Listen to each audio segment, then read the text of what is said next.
नमस्कार, exam happy by Jharkhand channel में आपका स्वागत है। तो दोस्तों जुड़ चुका हूं मैं यहां पर आपके लिए जेटेट परीक्षा 2025-26 की तैयारी को लेकर के। तो आप सभी जेटेट का परीक्षा देने के लिए तैयार होंगे। जेटेट परीक्षा बहुत जल्द होने वाली है, तो आप सभी यहां पे क्लासेज के लिए अवश्य जुड़ेंगे। आपको बताते चले, जेटेट में तैयारी को लेकर के बहुत तरह से आपके मन में कौतूहल बना हुआ होगा कि किससे तैयारी करें, कहाँ से तैयारी करें। तो आपको बताते चले, जेटेट परीक्षा में यदि आपको परचम लहराना है तो आप झारखंड राज्य के अनुमोदित पाठ्यक्रम JCERT किताब को पढ़ना कभी भी नहीं भूलेंगे। बाहर का प्रैक्टिस सेट लेकर के यदि आप पढ़ रहे हैं तो वो आपके साथ धोखा हो रहा है, ठीक है। तो आप JCERT जैक का किताब ले लीजिए, जो कि आपको झारखंड राज्य के सरकारी विद्यालयों में मिलते हैं। अगर आपको नहीं मिल पाता है तो हम देखिए यहाँ पे झारखंड राज्य के सरकारी विद्यालय से आपको हूबहू हैंड रिटेन नोट्स डेली बना करके, जो आपका न्यू सिलेबस आया है उसके आधार पर यहाँ पर सभी सब्जेक्ट का, चाहे आप 1 से 5 के शिक्षक हो, चाहे 6 से 8 का शिक्षक हो, सभी की तैयारी करवाते हैं। आप घर बैठे यहाँ पर क्षेत्रीय भाषा छोड़ करके सभी सब्जेक्ट का केवल 500 रुपये में तैयारी कर सकते, जिसके लिए देखिए यहाँ पर आपको मोबाइल नंबर दिया गया है 9631054226 पर आप संपर्क करके यहाँ से सभी कोर्सेज परचेज भी कर सकते हैं, तैयारी भी कर सकते हैं। बहुत सारे कोर्सेज बन गए हैं, तो आप अवश्य संपर्क कर लेंगे, घर बैठे ही तैयारी यहाँ से हो जाएगी। चलिए देखते हैं आगे। एग्रीकल्चर शब्द की उत्पत्ति हुई है। एग्रीकल्चर शब्द की उत्पत्ति हुई है रूसी भाषा, फ्रांसीसी भाषा, लैटिन भाषा या कोई नहीं, ठीक है। देखिए, ये जो एग्रीकल्चर शब्द है उसकी उत्पत्ति लैटिन शब्द एगर या एग्री से हुआ है, जिसका अर्थ है मृदा, और कल्चर से या कह सकते हैं कृषि करने से जुड़ा हुआ है, ठीक है। तो एग्रीकल्चर शब्द की उत्पत्ति लैटिन भाषा से हुई है और इसका अर्थ है कृषि कार्य करने से जुड़ा हुआ शब्द है एग्रीकल्चर, यानी एग्रीकल्चर जो है आपका कृषि से जुड़ा हुआ है। चलिए अगला है, पौधों के उत्पादन से लेकर, पौधों का जब उत्पादन शुरू होता है उससे लेकर बाजार में बेचने तक कितनी प्रकार की क्रियाएं सम्मिलित होती है। मतलब कृषि के उत्पादन से लेकर के कृषि का अंतिम बेचाव तक कौन कौन सी क्रिया उसमें शामिल होती है। प्राथमिक क्रिया, द्वितीयक क्रिया, तृतीयक क्रिया या तीनों, जिसको हम लोग कहेंगे सभी, ठीक है।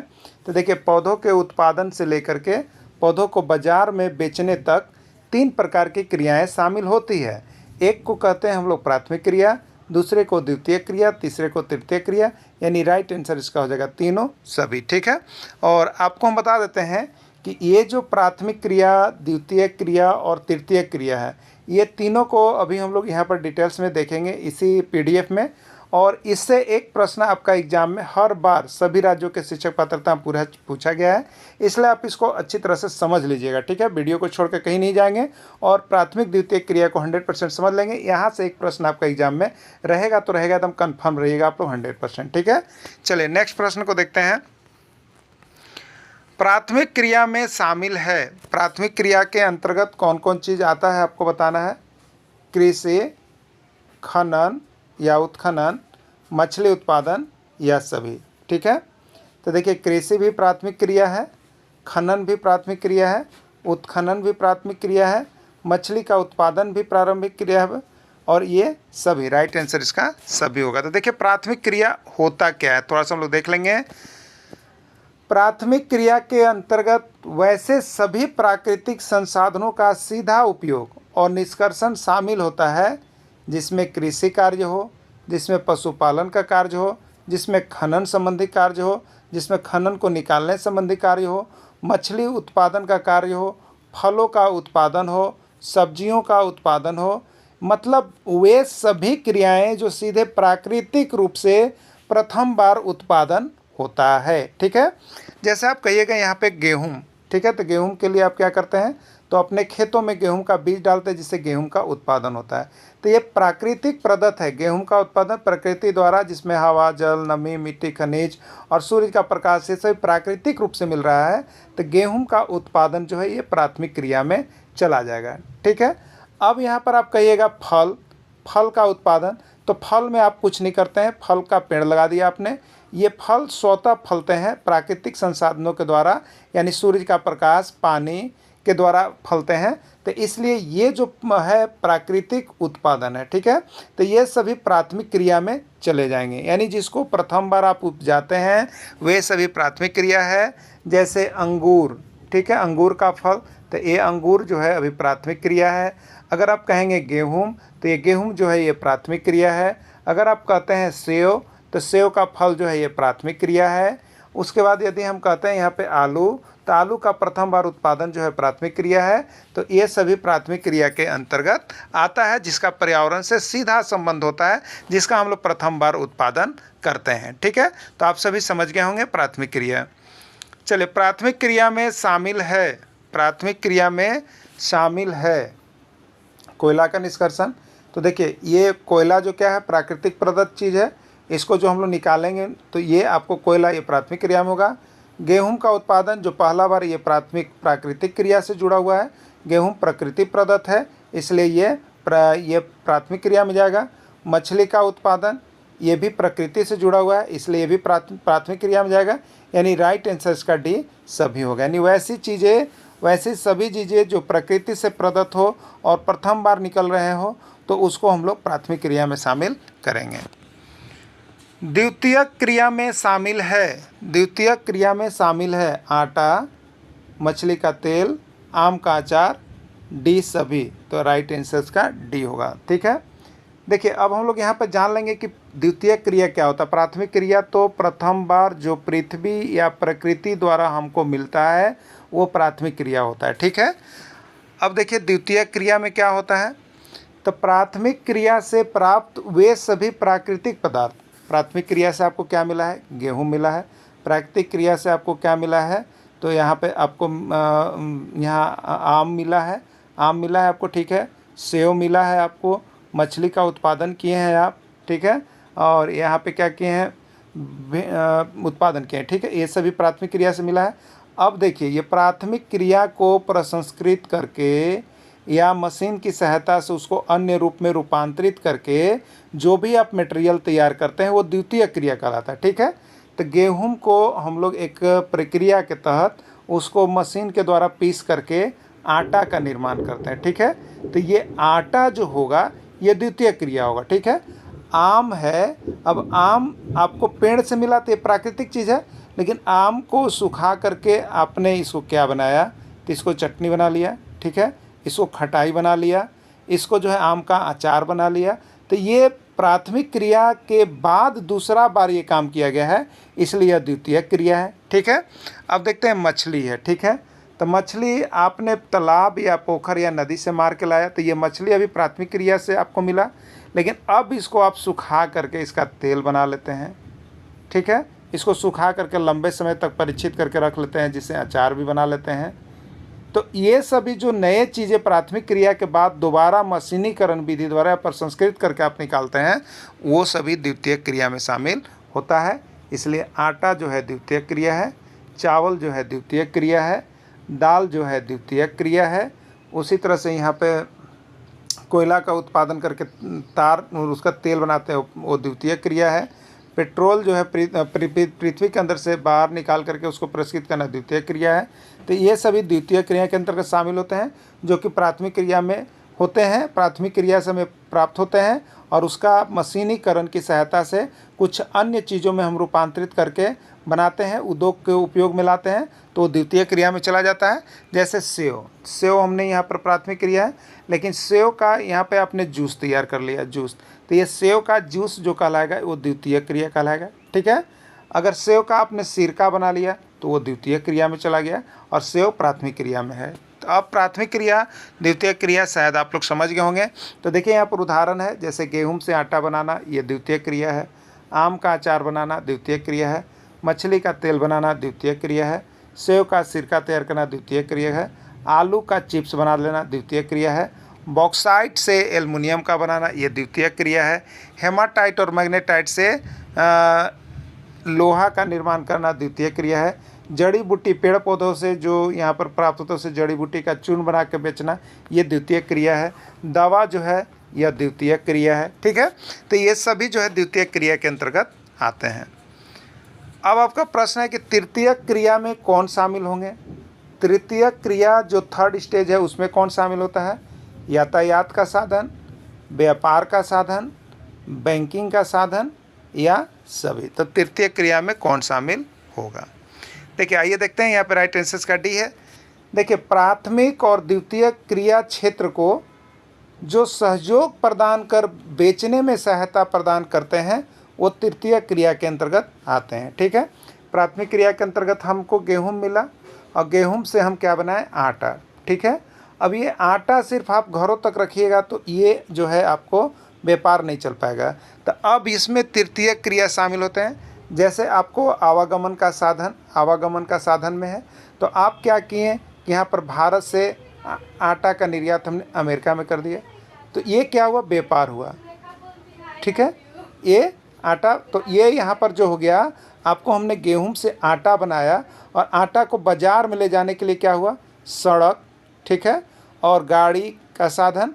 ये बाज़ार तक पहुँचाने में प्राथमिक और द्वितीय क्रिया को सहयोग या प्रदान करती है, जिसको हम लोग तृतीय क्रिया कहते हैं। ठीक है, यानी यातायात का साधन जो है वो तृतीय क्रिया में शामिल होगा। उसी तरह से देखिए संचार का बहुत से साधन अभी आप देखते होंगे, चाहे यूट्यूब पर देखते हैं चाहे टीवी पर देखते हैं, तो हमें सर्फ एक्सेल का प्रचार देखते हैं। ठीक है, आटा का प्रचार देखते हैं। ये क्या कर रहा है? तो आपको उद्योग को बढ़ावा देने में मदद कर रहा है। ठीक है, तो ये भी जो है आपको तृतीय क्रिया में संचार का साधन। बाजार का साधन, ठीक है, बाजार का साधन, बाजार में जो सामान हम लोग बेचते हैं, बाजार का साधन, वो आपको जो है यहाँ पर किस क्रिया के शामिल होता है? तो तृतीय क्रिया के अंतर्गत शामिल होता है बाजार का साधन। तो बाजार आपको क्या करता है? तो प्राथमिक और द्वितीय क्रिया का जो क्षेत्र होता है वो आपको यहाँ पर बेचने में सुविधा प्रदान करता है, इसलिए बाजार जो है तृतीय क्रिया है। व्यापार का साधन, व्यापार करने के लिए हमें सभी साधन जो मिलते हैं वो भी तृतीय क्रिया का है। बैंक आपको क्या करता है? तो बैंक जो होता है यहाँ पर आपके लिए क्या करता है? लोन देता है कृषि कार्य के लिए, साधन के लिए, तो वो भी आपको क्या कर रहा है? सहयोग कर रहा है। प्राथमिक और द्वितीय क्रिया के क्षेत्र में बैंक सहयोग करता है, इसलिए बैंक तृतीय क्रिया में शामिल होगा। ठीक है, बीमा का साधन, तो आजकल फसल जो होते हैं वो क्या करते हैं? बीमा आपको सहयोग करते हैं कि अगर फसल अच्छा नहीं हुआ तो आपका जो पूंजी है वो वापस हो जाता है। तो ये बीमा भी आपको प्राथमिक और द्वितीय क्षेत्र में सहयोग करते हैं। तो जो प्राथमिक और द्वितीय क्षेत्र में सहयोग करते हैं वो तृतीय क्रिया के अंतर्गत आता है, तो ये बीमा भी जो है आपको तृतीय क्रिया में चला जाएगा। ठीक है, फिर है विज्ञापन का साधन, विज्ञापन का साधन। ठीक है, ये विज्ञापन हमें क्या करते हैं? तो बाज़ार में किसी भी उत्पादन को आगे बढ़ाने में सहायता करते हैं, तो ये विज्ञापन भी तृतीय क्रिया में चला जाएगा। तो देखिए आपको प्राथमिक क्रिया, द्वितीय क्रिया और तृतीय क्रिया, यहाँ से एक प्रश्न रहेगा, आप इसको अच्छा तरह से समझ गए होंगे। तो आप सभी प्राथमिक, द्वितीय और तृतीय क्रिया से जितने भी प्रश्न हो सके आप यहाँ पर बना सकते हैं। ठीक है, इसी पर आधारित सारे प्रश्न रहेंगे। कृषि किस प्रकार की क्रिया है? आपको बताना है कि कृषि जो है किस प्रकार की क्रिया है? प्राथमिक, द्वितीयक, तृतीयक या सभी। ठीक है, तो कृषि ये प्राकृतिक प्रदत्त चीज़ है। कृषि के संबंध से हम यहाँ पर क्या कहेंगे? तो कृषि के लिए आप कह सकते हैं गेहूं का उत्पादन, सरसों का उत्पादन, राई का उत्पादन, इसी तरह से आप कह सकते हैं यहाँ पे सूरजमुखी हो गया, उसी तरह से आप कह सकते हैं अरहर का उत्पादन, मूंग का उत्पादन। तो ये सभी कृषि से जुड़ा हुआ है। तो कृषि से जो प्रत्यक्ष प्राकृतिक रूप से जुड़े हैं वो सभी प्राथमिक क्रिया में चले जाएंगे। ठीक है, लोहा और इस्पात उद्योग किस प्रकार के संसाधन के अंतर्गत आते हैं? प्राथमिक क्रिया, द्वितीय क्रिया, तृतीय क्रिया या सभी। ठीक है, तो देखिए लोहा और इस्पात उद्योग जो होता है वो हम लोगों को किसके क्रिया के अंतर्गत आता है? तो लोहा का उत्पादन के लिए देखिए हम पृथ्वी के अंदर से क्या निकालते हैं?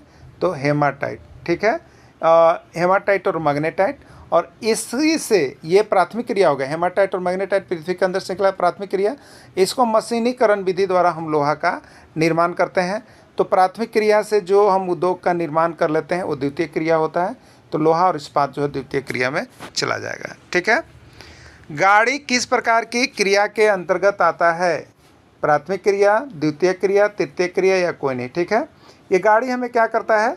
तो प्राथमिक क्रिया और द्वितीय क्रिया जो होता है उसको सहयोग प्रदान करता है। ठीक है, जैसे गेहूं हमने मार्केट में या खेत में है उसको हम घरों तक लाने के लिए ये सहयोग करता है हमको गाड़ी। ठीक है, या इसको बाज़ार में ले जाने के लिए सहयोग करता है गाड़ी।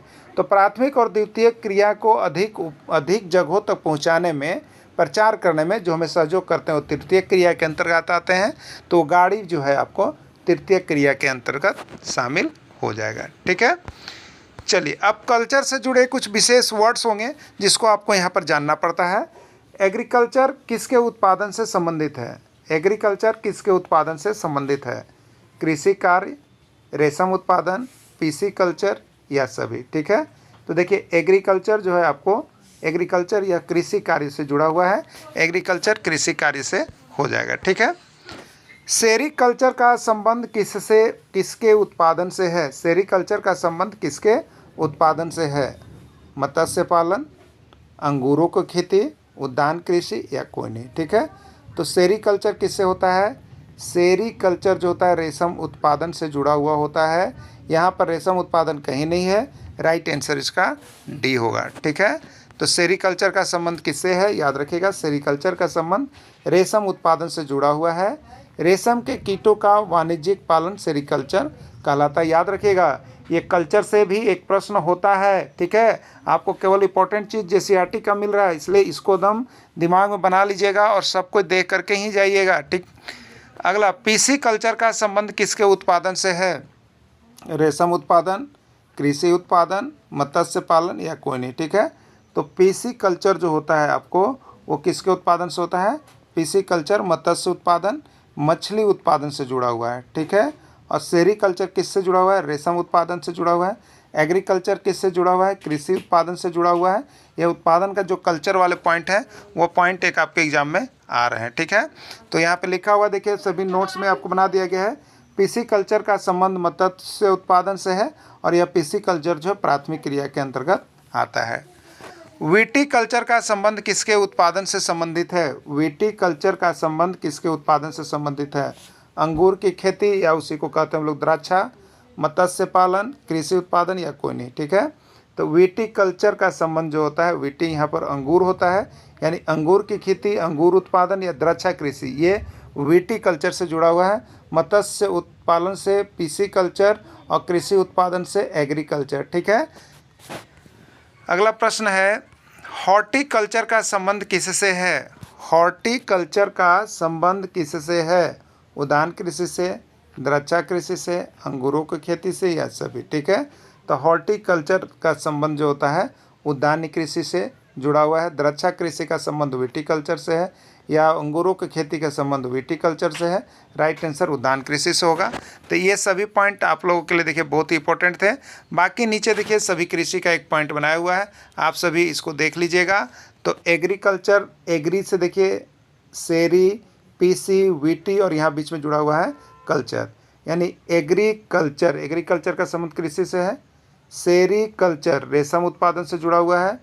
पीसी कल्चर मत्स्य उत्पादन से जुड़ा हुआ है। विटीकल्चर द्राक्षा कृषि अंगूर उत्पादन से जुड़ा हुआ है और हॉर्टिकल्चर उद्यान कृषि बागवानी से जुड़ा हुआ है। ठीक है, के प्रकार कृषि को मुख्यतः दो वर्गों में वर्गीकृत किया जाता है। कृषि को दो वर्गों में विभाजित किया गया है। पहला को कहते हैं हम लोग निर्वाह कृषि और दूसरा को कहते हैं वाणिज्यिक कृषि। ठीक है, पहले को निर्वाह कृषि और दूसरे को वाणिज्यिक कृषि। अब हम लोग निर्वाह कृषि भी विभिन्न प्रकार के होते हैं उसको पढ़ेंगे और उसके बाद वाणिज्यिक कृषि भी विभिन्न प्रकार के होते हैं उसको पढ़ेंगे। ठीक है, तो पहले हम किसको देखेंगे? निर्वाह कृषि को देखेंगे कि निर्वाह कृषि क्या होता है। देखिए निर्वाह कृषि क्या होता है, ये इस प्रकार का कृषि जो है मनुष्य अपनी जीविका का केवल निर्वाह करने के लिए करता है या निर्वाह कृषि केवल अपनी आवश्यकताओं को पूरा करने के लिए किया जाता है। ठीक है, तो क्या होगा बताइए। तो मान लीजिए आपके घर में छोटे से भूखंड है, ज़मीन है, वहाँ पे आप क्या करते हैं, तो आप अपनी जीविका का निर्वाह करने के लिए कुछ भाग में गेहूँ कर लेते हैं, कुछ भाग में धान कर लेते हैं, कुछ भाग में दाल कर लेते हैं, कुछ में मिर्चा कर लेते हैं, कुछ में लहसुन करते हैं। ये क्या कर रहे हैं आप? तो ये आप अपनी आवश्यकता की, अपना जीवन का निर्वाह करने के लिए जो ज़रूरी चीज़ें हैं उसको आप केवल पूरा कर रहे हैं। और ये कब? तो ये छोटे छोटे भूखंड आपके पास है, बहुत बड़ा ज़मीन आपके पास नहीं है। ठीक है, तो छोटे छोटे भूखंड पर आदमी क्या करता है, तो आदमी ने अपनी जीविका की चीज़ें, जीवन निर्वाह करने के लिए जो आप खेती करते हैं, जो आप कृषि करते हैं, उसी का नाम है निर्वाह कृषि। ठीक है, तो क्या है, इस प्रकार का कृषि मनुष्य अपनी जीविका का केवल निर्वाह करने के लिए करता है। निर्वाह कृषि केवल अपनी आवश्यकताओं को पूरा करने के लिए किया जाता है। ठीक है, तो निर्वाह कृषि किसके लिए? तो अपनी आवश्यकताओं की पूर्ति करने के लिए जो आदमी कृषि करता है उसको हम लोग निर्वाह कृषि कहते हैं। अब देखेंगे अपन निर्वाह कृषि के प्रकार। देखिए निर्वाह कृषि भी अलग अलग प्रकार के होते हैं निर्वाह कृषि ही उसको भी कहते हैं, लेकिन इसका प्रकार अलग अलग है। वो दोनों प्रकार को आप लोग देख लीजिएगा कि निर्वाह कृषि कितने प्रकार के होते हैं। ठीक है, देखिए ये जो निर्वाह कृषि होते हैं वो दो प्रकार के होते हैं। एक को हम लोग कहते हैं गहन निर्वाह कृषि और एक को कहते हैं आदिम निर्वाह कृषि। ठीक है, दोनों अपनी जीविका को ही चलाने के लिए, अपने जीविका चलाने के लिए ही, निर्वाह करने के लिए ही कृषि कर रहे हैं, लेकिन एक का नाम है गहन और एक का नाम है आदिम। अंतर क्या है यहाँ पर गहन में और आदिम में? ठीक है, तो दोनों निर्वाह कृषि है, दोनों अपनी जीविका का निर्वाह करने के लिए ही करते हैं, लेकिन एक का नाम है गहन, एक का नाम है आदिम। क्या अंतर होगा? ठीक है, देखिए अब यहाँ पर हम लोग देख लेते हैं गहन निर्वाह कृषि। गहन क्या है और आदिम क्या है? नाम तो निर्वाह कृषि का ही पाठ है गहन। ठीक है, तो इस प्रकार की कृषि में किसान छोटे छोटे खेतों पर अपनी आवश्यकता की पूर्ति करने के लिए केवल खेती करता है। ठीक है, तो गहन निर्वाह कृषि में क्या होता है? तो छोटे खेतों पर, याद रखिएगा, छोटे छोटे खेतों में यदि किसान जो है अपनी आवश्यकताओं की पूर्ति कर लिए खेती कर रहा है तो वह गहन निर्वाह कृषि है। ठीक है, जैसे गेहूँ हो गया, मक्का हो गया, दलहन हो गया, ये सभी किसान जो है छोटे छोटे जगहों पर, छोटे छोटे जिसका ज़मीन है उस पर अपनी, केवल अपने घर में, जैसे मान लीजिए 4-5 आदमी है और उतने छोटे भूखंड है, ज़मीन है आपके पास, और उस पर आप अपने आवश्यकताओं के लिए साल भर 6 महीने का यदि जीवन निर्वाह करने के लिए खेती कर रहे हैं तो वो जीवन निर्वाह कृषि है और उसको हम लोग कहेंगे गहन निर्वाह कृषि के नाम से जानते हैं, जब परिवार छोटा हो और भूखंड छोटा हो और उस पर जो खेती किया जाएगा। ठीक है, देखिए दूसरा, अब निर्वाह कृषि का एक दूसरा पार्ट आ गया, आदिम निर्वाह कृषि। ये क्या है आदिम? तो आदिम जनजातियों के समय की जो खेती थी उसको यहाँ पर वो भी अपना पेट पालने के लिए ही वो खेती करते थे। ठीक है, तो एक साथ लोग क्या करते थे? बड़े बड़े झुंड में चलते थे, बहुत अधिक संख्या होती थी उनकी। ठीक है, तो वो भी अपना जीविका का निर्वाह करने के लिए कृषि करते थे। तो वो आदिम जनजाति लोग जो यहाँ पर अपनी जीविका का निर्वाह करने के लिए, जीविका को चलाने के लिए जो कृषि करते थे वो आदिम निर्वाह कृषि है। ठीक है, आदिम निर्वाह कृषि है। तो इसमें क्या होता है कि बहुत अधिक लोग एक साथ रहते थे। तो इस प्रकार की कृषि में बड़े पैमाने पर किसान अपनी आवश्यकताओं को पूरा करने के लिए करते हैं। देखिए दोनों में अंतर क्या है आप देख लीजिएगा। गहन में क्या था कि छोटे छोटे भूखंड पर किसान 3-4 गो है, अपनी आवश्यकता के लिए दाल भी कर दिया, यहीं पे मिर्चा भी कर दिया, यहीं पे आपको गेहूं भी कर दिया। तो छोटे भूखंड पर अपनी आवश्यकताओं की पूर्ति के लिए जब छोटा परिवार करता है तो वो होता है आपका यहाँ पर निर्वाह कृषि, जीवन निर्वाह कृषि। ठीक है, गहन निर्वाह कृषि ये हुआ। लेकिन अब आदिम में क्या होगा? तो ये बड़े भूखंड पर, माने बड़े भूखंड, एक बड़ा भूखंड है उसको लोग क्या है, जंगल रहता था, इसको जंगलों को क्या करते थे, यहाँ पे काटते हैं, जंगल को काटते हैं, इसी को जला देते हैं। इसके जला देने से जो राख होता है उसकी उर्वरा शक्ति यहाँ पर बढ़ जाती है और यहाँ पर लोग एक दूसरे क्या करते हैं, खेती करते हैं। और जब इसकी उर्वरा शक्ति समाप्त हो जाती है फिर ये लोग आगे बढ़ते हैं, यहाँ छोड़ देते हैं, फिर इस पर क्या होता है, जंगल उंगल उपज जाता है और आगे बढ़ते हैं। जहाँ जंगल होता है फिर बड़े भूखंड के जंगल को काटते हैं, जलाते हैं और उसके बाद फिर वहाँ पर कृषि करते हैं और इसी तरह से अपनी जीविका का निर्वाह करते रहते हैं। तो इसमें क्या हो जाता है, एक चीज़ और आ जाता है कि लोग स्थान भी बदल देते हैं। तो यहाँ पे इसी तरह से आदिम निर्वाह कृषि का विभिन्न प्रकार होगा, वो आगे चल के हम देखेंगे। तो आदिम निर्वाह कृषि में सिर्फ एक बात का अंतर क्या है कि इसमें बड़े पैमाने पर किसान अपनी आवश्यकताओं को पूरा करने के लिए खेती करते हैं और यहाँ पर गहन में क्या है कि छोटे पैमाने पर किसान अपनी आवश्यकता के पूर्ति के लिए करते हैं। दोनों में अंतर आपको क्लियर हो गया होगा कि जो छोटे खेतों में छोटे किसान अपनी आवश्यकताओं की पूर्ति करने के लिए छोटा परिवार जो खेती करता है वो गहन निर्वाह कृषि है, और जिसमें बड़े पैमाने पर बड़े क्षेत्रों में लोग अपनी आवश्यकताओं की पूर्ति करने के लिए खेती करते हैं वो आदिम निर्वाह कृषि है। ठीक है, चलिए अब यहाँ पे हम लोग प्रकार को देखेंगे। आदिम निर्वाह कृषि के प्रकार, आदिम निर्वाह कृषि के प्रकार। ठीक है, आदिम निर्वाह कृषि 2 प्रकार का होता है। कै प्रकार का होता है? 2 प्रकार का होता है आदिम निर्वाह कृषि। एक देखिए, एक को कहते हैं हम लोग स्थानांतरित कृषि, झूम कृषि, या इसी को कहते हैं कर्तन दहन कृषि। ठीक है, कर्तन दहन कृषि, तीनों नाम इसी का है और सबसे इम्पोर्टेंट कृषि स्थानांतरित कृषि आपको माना जाता है। ठीक है, और दूसरा है चलवासी पशुचारण। तो देखिए आदिम जनजाति लोगों के द्वारा दो प्रकार का होता था, एक होता था स्थानांतरित कृषि और एक होता था चलवासी पशुचारण। ठीक है, अब दोनों को हम लोग बारी बारी से देखेंगे कि स्थानांतरित कृषि, झूम की कृषि क्या है या चलवासी पशुचारण क्या है। ठीक है, तो आइए हम लोग यहाँ पर देखेंगे स्थानांतरित कृषि या उसी को कहेंगे झूम की कृषि या उसी को कर्तन एवं दहन कृषि, सबका एक ही नाम है।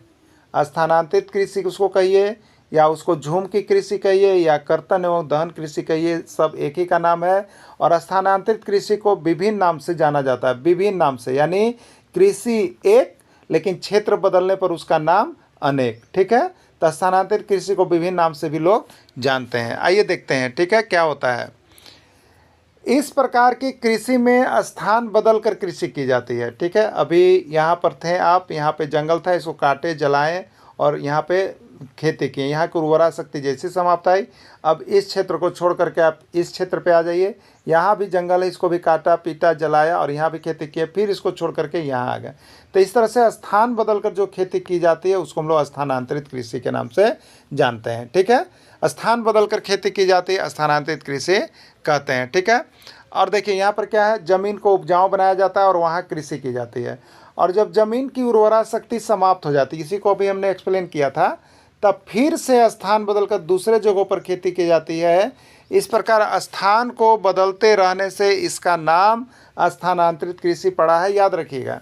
ठीक है, आदिम निर्वाह कृषि दो प्रकार का होता है, एक होता है स्थानांतरित कृषि, इसमें स्थान बदल बदल कर खेती की जाती है, आदिम जनजाति लोग करते हैं, तो ये स्थानांतरित कृषि।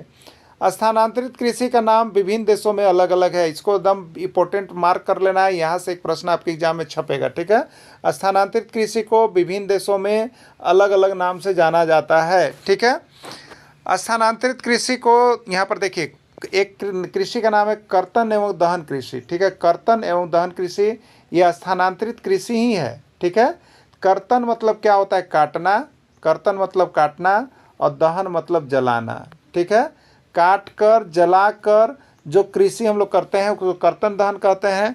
या ये स्थानांतरित कृषि में भी वही होता है, हम पहले क्या करते हैं कि इस स्थान पर जाते हैं, जंगल होते हैं, इसको काट के जला के उर्वरा बनाते हैं, खेती करते हैं, तो काटें फिर जलाएं, जलाना मतलब दहन, तो यह स्थानांतरित कृषि का ही नाम है। इसीलिए स्थानांतरित कृषि को देखिए दहन करने के बाद खेती करने के आधार पर कर्तन दहन कृषि भी इसको कहा जाता है।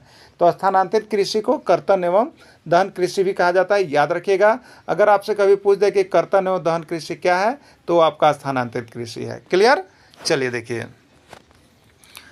स्थानांतरित कृषि को विभिन्न क्षेत्रों में भिन्न भिन्न नाम से जाना जाता है, इसको याद कर लीजिएगा, यहाँ से बहुत सारे ऑब्जेक्टिव प्रश्न बनते हैं। और अभी इसके बाद अभी थ्योरी क्लासेस के बाद आपका ऑब्जेक्टिव भी क्लासेस में हम करवाएंगे, तो आप सभी ऑब्जेक्टिव के लिए भी जुड़िएगा। ठीक है, तो कृषि का पार्ट 2 है।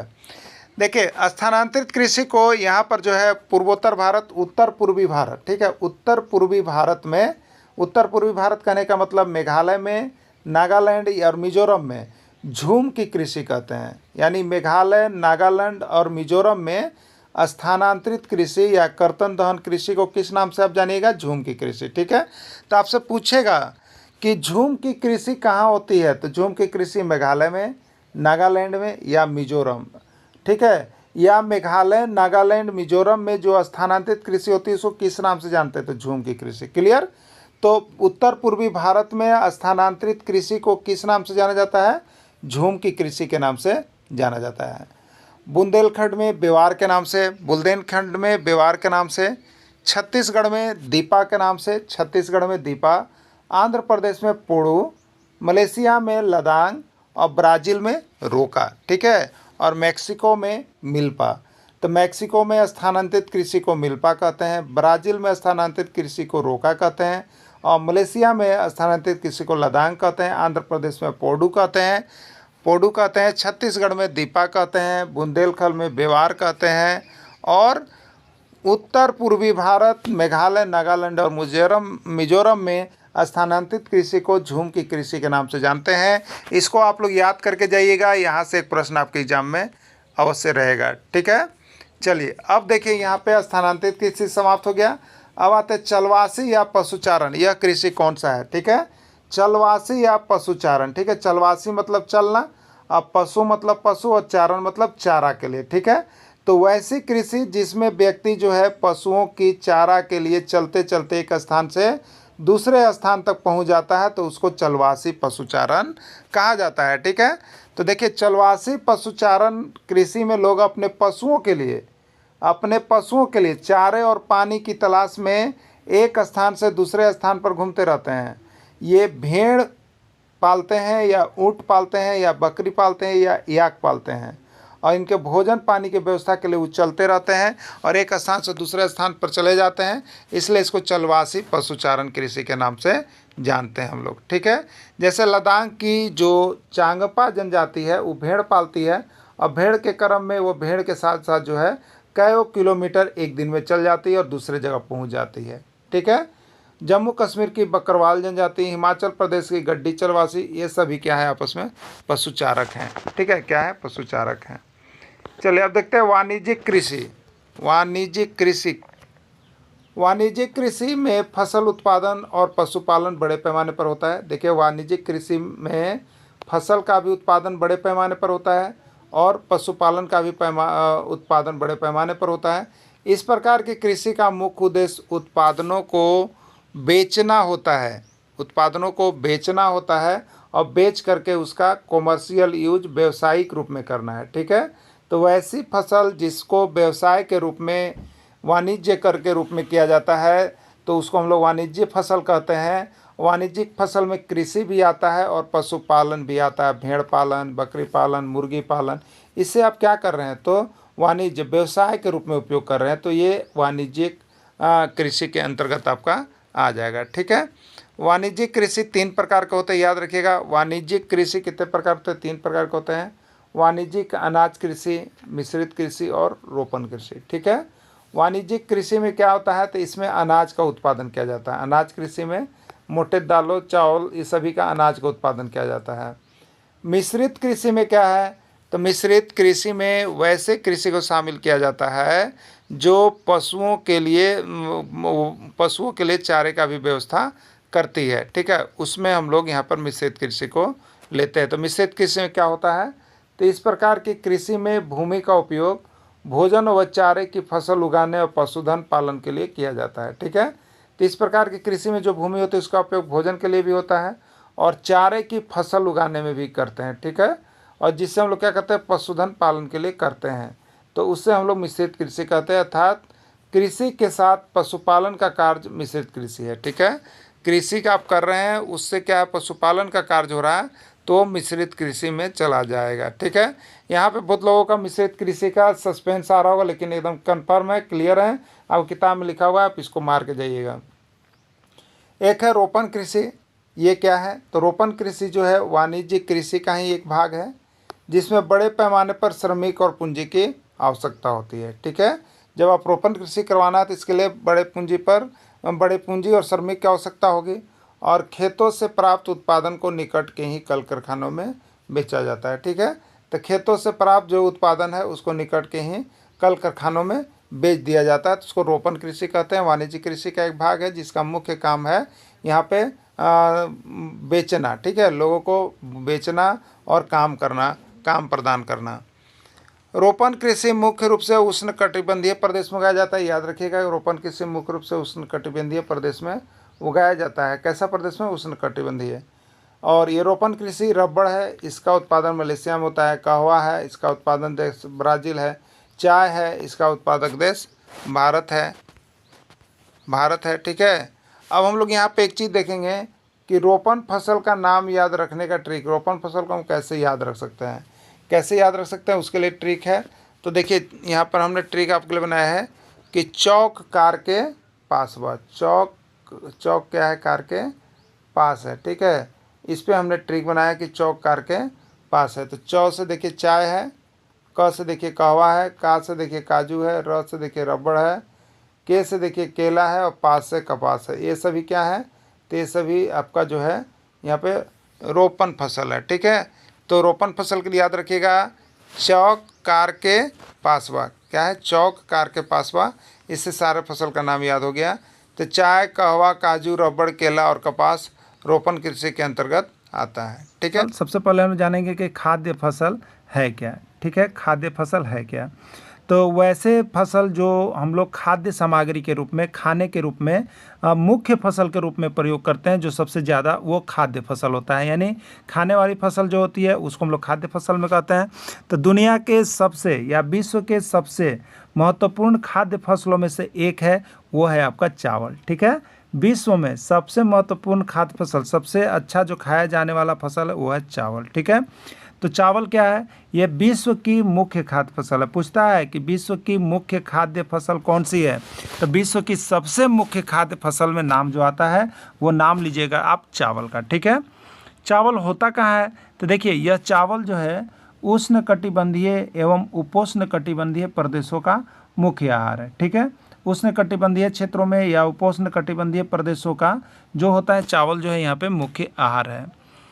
आपको चावल जो यहाँ पे चावल है उसके लिए तापमान क्या होना चाहिए, धान के लिए तापमान क्या होना चाहिए, तो उच्च तापमान भी उच्च चाहिए और अत्यधिक आर्द्रता एवं वर्षा। ठीक है, मतलब ज़मीन जो सूखी नहीं होनी चाहिए, तापमान आए लेकिन ज़मीन सूखा नहीं, हमेशा आर्द्र या उसमें नमी बना हुआ रहना चाहिए और इसके लिए बरसात भी होना ज़रूरी होता है। इसीलिए देखते हैं चावल को हम लोग यहाँ पर जो होता है वो वर्षा के दिनों में लगाते हैं। ठीक है, धान जिसको हम लोग कहते हैं उसको किस दिन में लगाते हैं, वर्षा के दिनों में लगाते हैं। इस समय वर्षा भी होते रहती है, फिर इसमें क्या होता है उच्च तापमान भी होता है और उसके साथ यहाँ पर आर्द्रता हमेशा ज़मीन में बनी हुई रहती, नमी बनी हुई रहती है। ठीक है, अब देखिए यहाँ पे चिकनी युक्त जलोढ़ मृदा में उगती है। तो धान के लिए, चावल के लिए कौन सी मृदा अत्यंत उपयोगी है, तो वो है आपका जलोढ़ मृदा। ठीक है, जलोढ़ मृदा सबसे उपजाऊ होती है।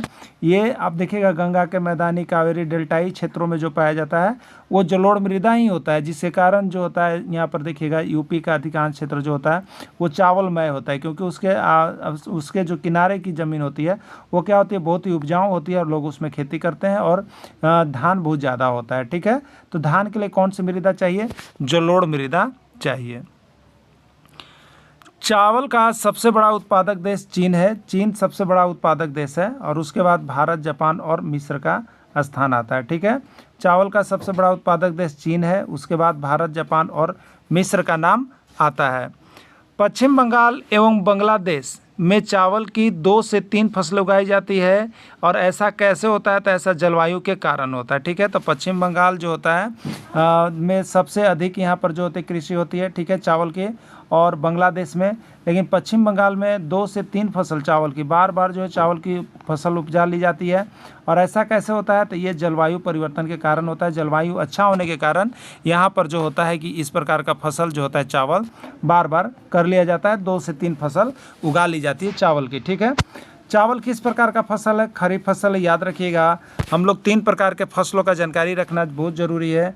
खरीफ फसल, ठीक है, खरीफ फसल, रबी फसल और एक होता है जायद फसल। ठीक है, खरीफ फसल, रबी फसल और जायद फसल, तीनों प्रकार के फसल की आपको जानकारी रखना बहुत ही ज़रूरी है। ठीक है, तो खरीफ फसल कब होता है, तो खरीफ फसल जो होता है वो वर्षा के दिनों में होता है।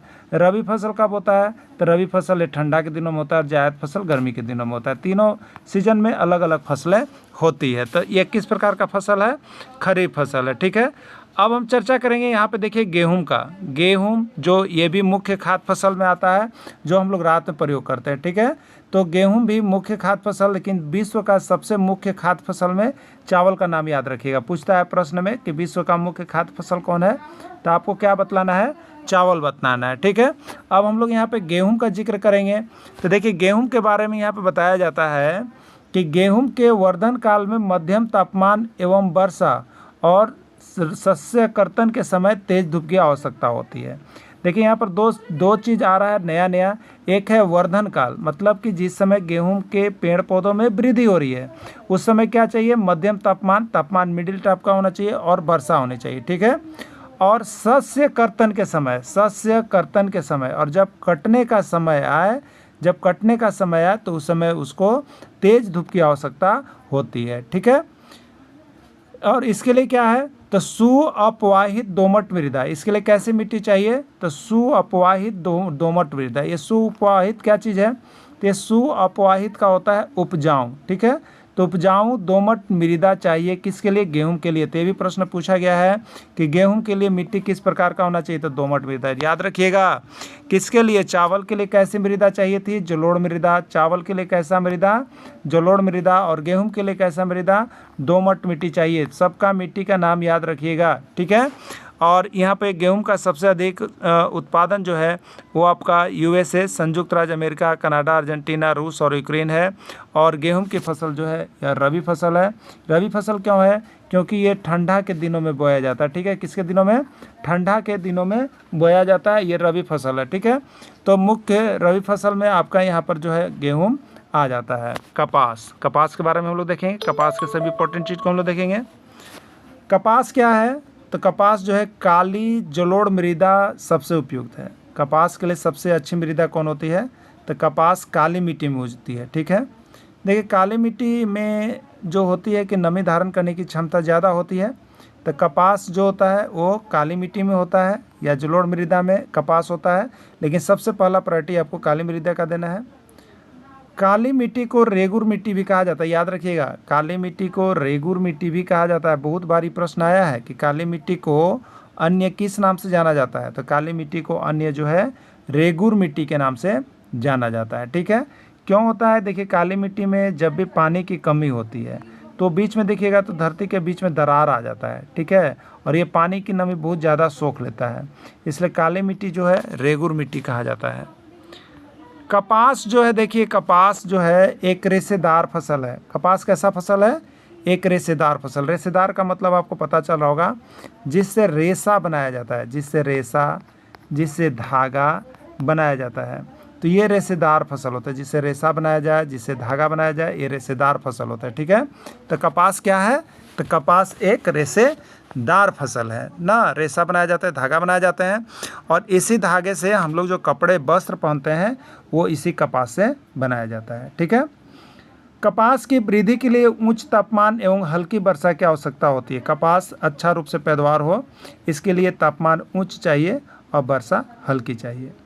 और 200 से 210 दिन पाला रहित दिन और चमकीली धूप। देखिए यही प्रश्न आया था कि कौन सी ऐसी फसल है जिसमें 200 से 210 दिन पाला रहित होना चाहिए, ठीक है।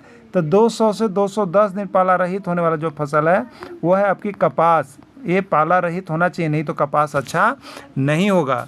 इसका उत्पादक देश चीन और संयुक्त राज्य अमेरिका है। इसका उत्पादक देश चीन और संयुक्त राज्य अमेरिका है, ठीक है। चलिए अब पटसन जूट की बात करते हैं। पटसन या जूट, ठीक है। पटसन या जूट को सुनहरा रेशा के रूप में जाना जाता है। प्रश्न पूछा है कि सुनहरा रेशा के नाम से किसको जाना जाता है? तो सुनहरा रेशा के नाम से पटसन या जूट को जाना जाता है, ठीक है। क्योंकि यह देखने में कैसा होता है? रंग बिरंगा होता है, इसलिए सुनहरा दिखता है, इसलिए इसको सुनहरा रेशा के रूप में जाना जाता है, ठीक है। देखिए ये जो पटसन जूट जो नाम है आपको नया लग रहा होगा, लेकिन आप लोग अगर झारखंड में बिलोंग कर रहे हैं तो देखिए एक खेती का नाम हम लोग लेते हैं लगरजून की खेती, लगरजून।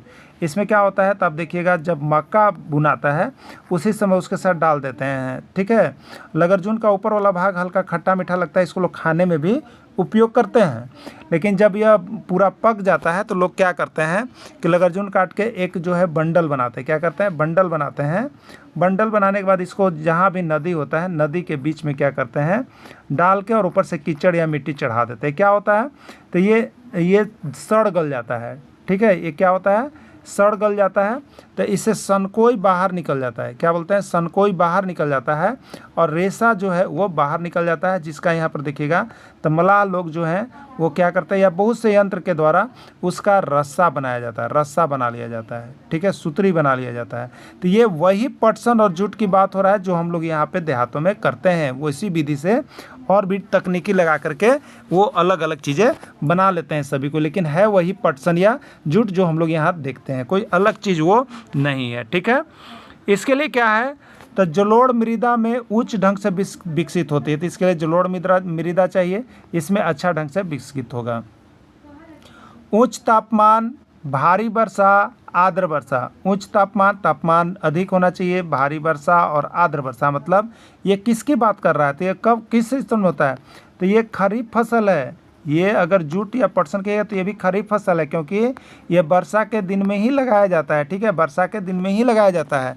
तो ये इसके लिए तापमान उच्च होना चाहिए, भारी वर्षा और आर्द्र वर्षा भी होनी चाहिए। यह कैसे क्षेत्रों में, तो उष्ण कटिबंधीय क्षेत्रों में उगाई जाती है। भारत और बांग्लादेश अग्रणी देश हैं। भारत और बांग्लादेश जूट उत्पादन में अग्रणी देश है।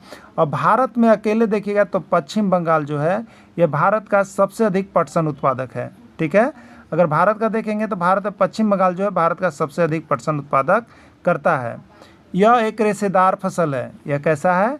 रेशेदार फसल। रेशेदार मतलब रेशा, रेशा मतलब धागा, इससे धागा निकलता है, सूतरी बनता है और बहुत से यंत्र जो है इसके धागे के रूप में बनाए जाते हैं, इसलिए जूट को यहाँ पर रेशेदार फसल के नाम में जानते हैं। और उसके बाद जो है ये सुनहरा रेशा के नाम में जाना जाता है।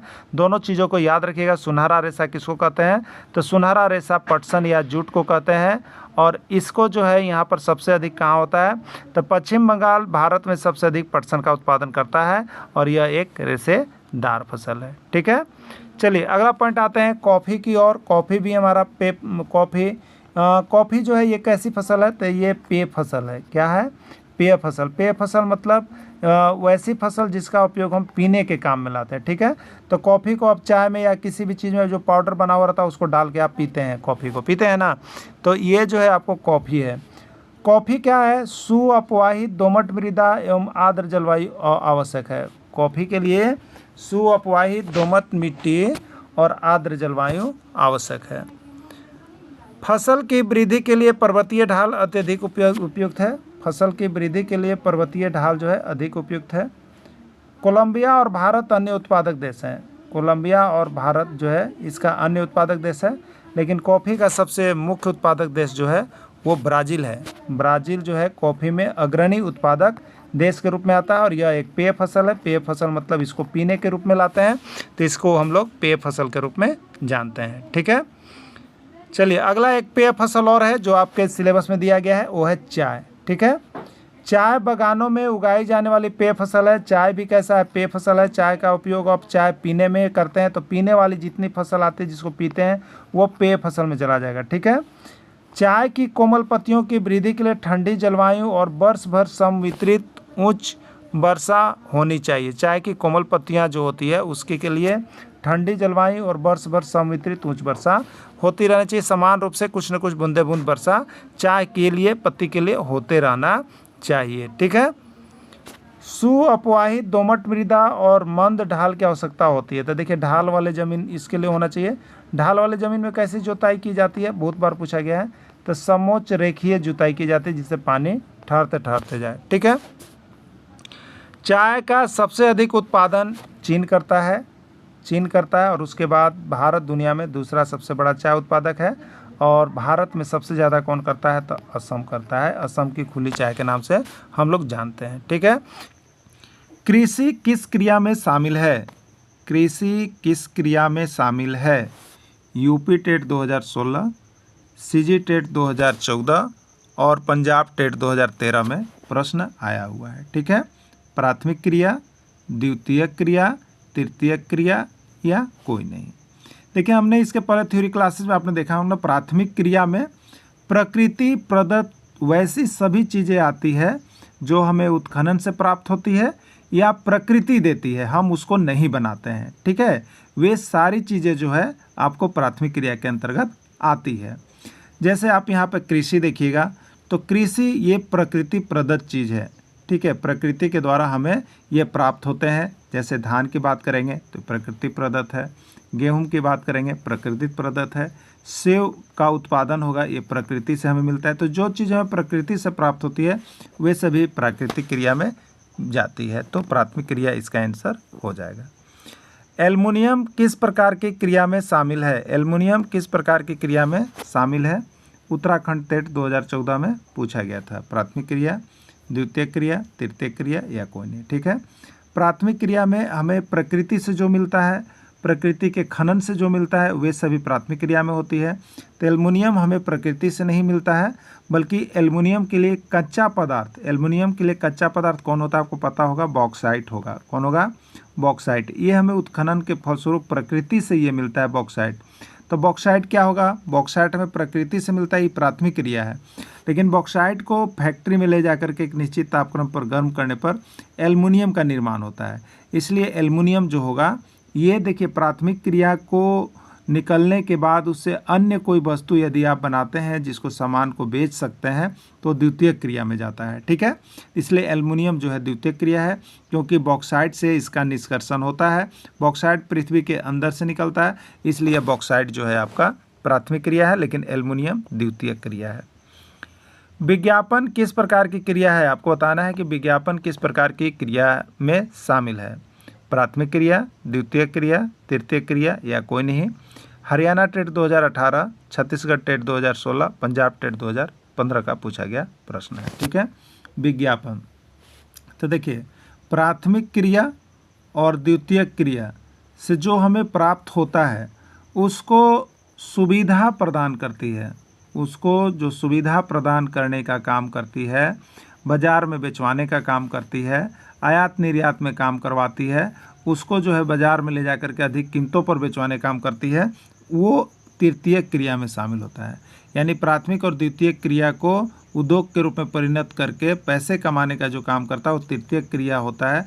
तो वह साधन विज्ञापन है। तो विज्ञापन के माध्यम से आप अपने वस्तु को बेचवा सकते हैं। अच्छा एडवर्टाइजमेंट देखिए, सभी टीवी में, यूट्यूब पर, गूगल पर, सभी जगह आपको क्या करते हैं? एडवर्टाइजमेंट, विज्ञापन देते रहते हैं। विज्ञापन क्या करते हैं? तो प्राथमिक क्रिया और द्वितीयक क्रिया क्षेत्र को आर्थिक सहयोग प्रदान करते हैं। अगर आप विज्ञापन नहीं दीजिएगा तो 10 सामान बेचा जाएगा, लेकिन विज्ञापन दीजिएगा तो वहाँ पर 1000 सामान बेचाने लगता है। तो ये विज्ञापन क्या करता है? तो प्राथमिक और द्वितीयक क्षेत्र को आर्थिक सहायता प्रदान करता है। तो ये तृतीयक क्रिया इसका राइट आंसर हो जाएगा।